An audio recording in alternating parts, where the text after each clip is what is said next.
We're heading for a challenging economic environment 2023 in Canada.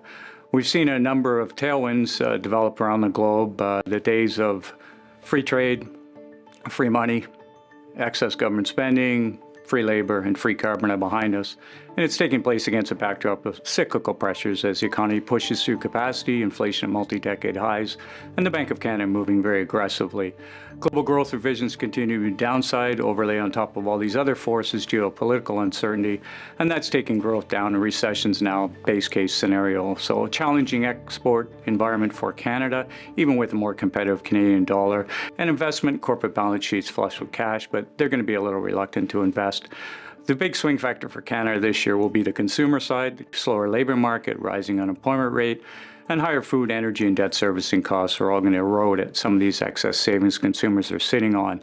The housing sector, we see a correction rather than a collapse. We've seen the pressures now from earlier price increases, rising mortgage rates, and that's cooled the housing prices quite significantly. We see a peak to trough drop of about 15 percentage points.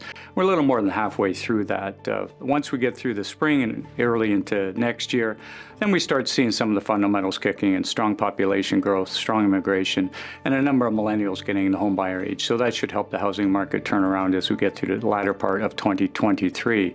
The inflation story, if we're right, growth is slowing, cracks are appearing in the Canadian economy.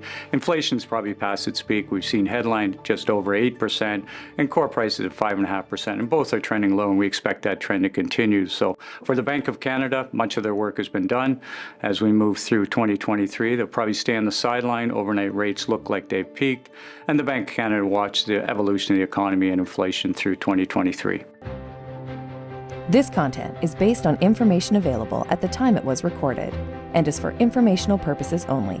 It is not an offer to buy or sell or a solicitation, and no recommendations are implied. It is outside the scope of this communication to consider whether it is suitable for you and your financial objectives.